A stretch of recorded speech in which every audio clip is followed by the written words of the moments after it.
శ్రీమతే నమః.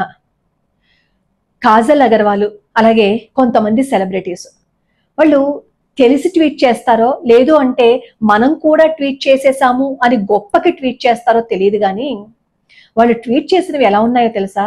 మొన్న పెహల్గాం దాడిలో జరిగిన ఆ సంఘటనకి సంబంధించి ఈ కాజల్ అగర్వాల్ గారు అంటారు, దీనిని మానవత్వానికి అలాగే టెర్రరిజానికి సంబంధించిన గొడవగా చూడండి, హిందూ ముస్లింల గొడవగా చూడకండి, హిందువుల మీద జరిగిన దాడి ఇది కాదు, అందరూ భయపడకండి, మన అందరం కలిసి ఉండాలి, దూరం దూరం జరిగిపోకూడదు, నా మోహం నా బొంద అనుకుంటూ ఆవిడ ట్వీట్ చేసింది.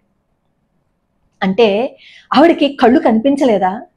అక్కడ ఎదురుగుండా ఉన్న ఆ సంఘటనలన్నీ ఆ దుర్ఘటనలన్నీ చూస్తుంటే మనసు అనేది కరగలేదా? అది కేవలం టెర్రరిజానికి హ్యుమానిటీకి సంబంధించిన దుర్ఘటనగా కనిపించిందా? అసలు కనీసం మానవత్వం అనేది ఉందా మీ వాళ్ళందరికీను? మిగతా సెలబ్రిటీస్ కూడా మాట్లాడారు. వాళ్ళు కూడా ఏమన్నారంటే, చిన్నపిల్లలకి అలాగే ఆడపిల్లల్ని ఏమనలేదు, పురుషుల మీద మాత్రమే వాళ్ళు దాడి చేశారు అన్నారు. సిగ్గు ఉందా మీకు? కళ్ళు కనిపించట్లేదా? మైండ్ దుబ్బేసిందా మీ అందరికీను? అంతమంది హిందువులని పొట్టబెట్టుకుని పేరు పేరున వచ్చి ఐడెంటిటీ అడిగి ప్రాణాలు తీసేస్తే హిందువుల మీద జరిగిన దాడి కాదు, భారతదేశం మీద జరిగిన దాడి, కాశ్మీర్ మీద జరిగిన దాడి ఉగ్రదాడి అని మాట్లాడుతున్నారు. మీ మైండ్ దొబ్బేసిందంట్రా? మీకు కనీసం కళ్ళు కనిపించలేదా? కనీసం మానవత్వం అనిపించుకోలేదా మీకు? సిగ్గు ఎగ్గు ఇవేం లేవా మీకు? ఇచ్చి ఇంత విశ్వాసఘాతకులా? అలా మాట్లాడతారా? ఏ హిందువుల మీద జరిగిన దాడి అని చెప్పడానికి మీ నోరు పడిపోయిందా? అబద్ధమేం చెప్పట్లేదుగా, అక్కడ జరిగింది నిజమేగా. ఈ ప్రపంచానికి ఎందుకు మీరు చాటి చెప్పలేకపోయారు హిందువుల మీద జరిగిన దాడి అని? మళ్ళీ మీ సినిమాలు మేం చూడాలి, మేం చూస్తే తప్ప మీకు గతి లేదు. మేమిచ్చిన స్థానమే కదా సెలబ్రిటీస్ అనే స్థానం. మేమెవరూ చూడకపోతే మీ పరిస్థితి ఏంటి? మీరు ఎక్కడ ఉంటారు? ఎక్కడ ఉండేవాళ్ళు? అంటే హిందువులే కదా, ఈ రోజు మనం సానుభూతి చూపించినా చూపించకపోయినా ఒక బిస్కెట్ అలా విసిరేస్తే మళ్ళీ వెనక్కి తిరిగి వచ్చేస్తారని అనుకుంటున్నారా? అందుకేగా అలా మాట్లాడారు మీరు. అది హిందువుల మీద జరిగిన దాడిని మీరు చెప్పలేకపోయారు. మరి పరాయి మతస్థులైతే మనం ఏం చేసినా వాడు తిరిగి రారు అనే కదా స్పెసిఫిక్ గా హిందువుల మీద దాడి అని చెప్పలేకపోయారు.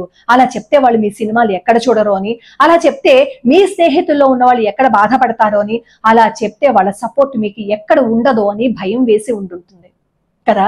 మీరు చెప్పినా చెప్పకపోయినా అది హిందువుల మీద జరిగిన దాడి.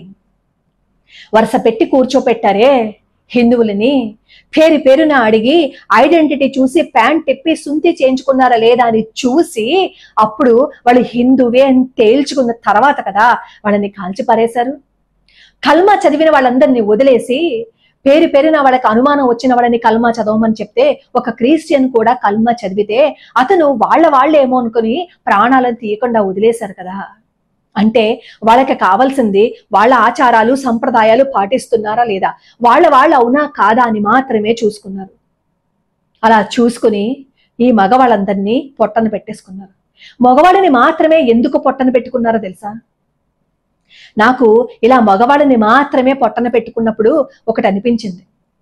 టిప్పు సుల్తాన్ కూడా అదే చేశాడు. మేలుకోట దగ్గర మగవాళ్ళందరినీ దాదాపుగా 350 మందిని నుంచోపెట్టి వాళ్ళ తలలన్నింటినీ తీసేసి ఇప్పుడు మీకు నేనే దిక్కు అని చెప్పి ఆ తలలు తీసేసిన వాళ్ళ భార్యలందరికీ చెప్పాడు. వాళ్ళందరినీ తన అంతఃపురానికి తీసుకువెళ్ళిపోయి ఎంత అసహ్యం చేసేసాడో అంత అసహ్యంగాను ఆ స్త్రీమూర్తులని బాధ పెట్టేశాడు. ఈ రోజుకి దీపావళి పండుగ జరుపుకోరు తెలుసా? ఈ దేశమంతా నవ్వుతూ తుళ్ళుతూ బాణసంచా కాల్చుకుంటూ ఉంటే ఆ ఒక్క చోట మాత్రం బాధతో కన్నీళ్లతో గతంలో జరిగిన ఆ నీలి నీడలని గుర్తుపెట్టుకుని కన్నీళ్లు కారుస్తూ ఉంటారు వాళ్ళు ఈ రోజుకి కూడా. అదే సంఘటన నాకు గుర్తుకొచ్చింది. ఇప్పుడు పెహల్గాంలో మొత్తం మగవాళ్ళందరినీ కూర్చోపెట్టి అలా చేశారు అంటే, మేలుకోటలో కూడా చేసింది హిందువులని, పెహల్గాంలో కూడా చేసింది హిందువులని. అక్కడ 350 మందిని అయితే ఇక్కడ 27 మందిని చేశారు అలాగా. కాకపోతే అక్కడికి ఇక్కడికి తేడా, స్త్రీమూర్తులని వదిలేశారు. ఇక్కడ టిప్పు సుల్తాను స్త్రీమూర్తులని పట్టుకొని పోయాడు. ఆ పెహల్గాంలో పాపం ఒక స్త్రీమూర్తి నా భర్తను చంపద్దు, నేను బొట్టు తుడిపేసుకుంటున్నాను, అల్లాహ్ అక్బర్ అంటున్నాను అని నినాదాలు చేసినా నవ్వుతూ ఎగతాళి చేస్తూ కాలుతో తన్నేసి ఆ భర్తని పొట్టన పెట్టేసుకున్నాడు. ఇంకో స్త్రీమూర్తి భర్తను చంపుతుంటే వద్దు నా భర్తని వదిలేయంటే నేను బ్రతికి ఉండనిస్తున్నాను, ఎందుకో తెలుసా, పోయి మోడీకి చెప్పుకో, అందుకే నేను వదిలేస్తున్నాను అని అన్నాడు. ఇంకొకడు కాళ్ళు పట్టుకున్నారు ఇంకో స్త్రీమూర్తి, నా కొడుక్కి నా బిడ్డకి 3 సంవత్సరాలే, నా భర్తని వదిలేయంటే అప్పుడు కూడా నిర్దాక్షిణ్యంగా పాపం ఆ భర్తని పొట్టను పెట్టేసుకున్నారు. అడిగి అడిగి అడిగి అడిగి హిందువుల మీద దాడి చేసి హిందువులని మాత్రమే టార్గెట్ చేసి ప్రాణాలు తీసేస్తే మీకు టెర్రరిజానికి హ్యుమానిటీకి మధ్య జరిగిన గొడవలా అనిపించిందా? సిగ్గు లేదా మీకు ఆ మాట అనడానికి? అసలు ఆ బైసారం లోయలో జరిగింది ఏంటో తెలుసా? ఒక ఆర్టికల్ వచ్చింది, చదివి వినిపిస్తాను చూడండి. 2 రోజుల ముందే తెరిచారట టూరిస్టుల కోసం. అసలు ఎప్పుడో జూన్లో తెరవాలి. భద్రతా బలగాలు అక్కడికి వేగంగా చేరుకోలేరు, ఎందుకు అంటే అది 11 కిలోమీటర్ల పైన ఉంటుంది కాబట్టి. ఒక టూరిస్ట్ ఆపరేటర్ అక్కడికి పర్యాటకులు చేరుకునేలాగా ప్లాన్ చేశాడట. అప్పటికే ఆక్రమిత కాశ్మీర్ వైపు నుంచి ప్రమాద హెచ్చరికలు రాష్ట్ర ప్రభుత్వానికి చేరుతూనే ఉన్నాయి. అంటే ఇలా జరుగుతోంది అని చెప్పి రాష్ట్ర ప్రభుత్వానికి ముందే తెలుసు. ఒక నెల రోజుల ముందుగానే కాంగ్రెస్ ఎకో సిస్టమ్ అక్కడికి చేరుకుందిట.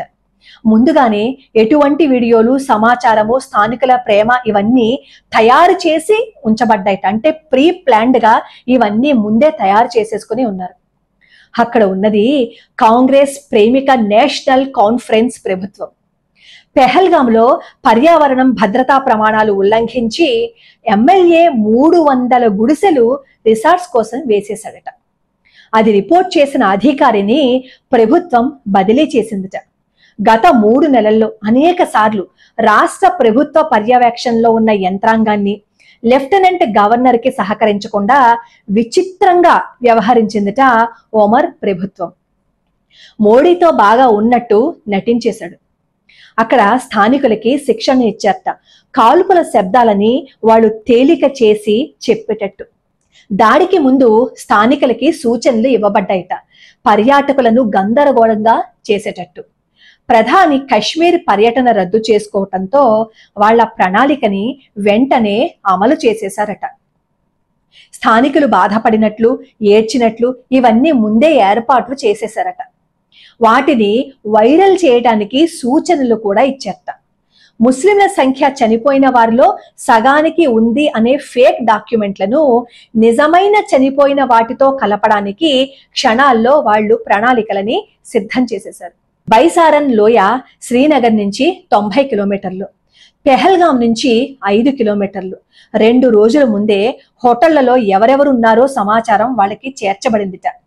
లాడ్జీ నిర్వాహకులు సంఘటన జరిగిన లోయ వైపు టూరిస్టులు వెళ్లేటట్లు ప్రోత్సహించారు. యుద్ధం చెయ్యాలి అంటే స్థానిక ప్రభుత్వం మీద కొంతవరకైనా ఆధారపడే పరిస్థితిని తీసుకొచ్చారు. నేను చదివింది విన్నారు కదా. ఇప్పుడు అక్కడ స్థానికులు డైవర్ట్ చేశారు అనే విషయం ఈ వైజాగ్ చంద్రమౌళి గారి సంఘటనలో ఆవిడ కూడా చెప్పారు. డైవర్ట్ చేసేశారు, మాకు ఆ తుపాకీల శబ్దం వినిపిస్తుంటే ఏంటది అని అడిగితే అక్కడ లోకల్ గా షాల్స్ అమ్ముకునే వాళ్ళు ఏం లేదు అని అన్నారట. కానీ ఆ హోటల్ యజమాని మాత్రం మీరు ఇక్కడి నుంచి వెళ్ళిపోండి అన్నారట. ముందే ఎవరు ఎక్కడి నుంచి వస్తున్నారు అనేది ప్లాన్ చేసుకుని, ఎవరు ఎక్కడెక్కడ ఉన్నారు అనేది ప్లాన్ చేసుకుని, అన్ని వివరాలు తెలుసుకుని, ఎవరెవరు హిందువులు ఉన్నారు, ఎంతమంది హిందువులు ఉన్నారని తెలుసుకుని ప్రీ ప్లాన్డ్ ప్రకారం చేసిన చర్య అది. హిందువులని మాత్రమే టార్గెట్ చేశారు. మీకు ఇప్పటికైనా సిగ్గు, బుద్ధి, బుర్ర ఇవన్నీ ఉంటే హిందువుల మీద జరిగిన దాడి అని చెప్పండి, అంతే తప్ప టెర్రరిజానికి, హ్యుమానిటీకి జరిగిన దాడి అని గాని, భారతదేశం మీద జరిగిన దాడి అని గాని అంటే మీకంటే ద్రోహులు ఇంకెవరో ఉండరు.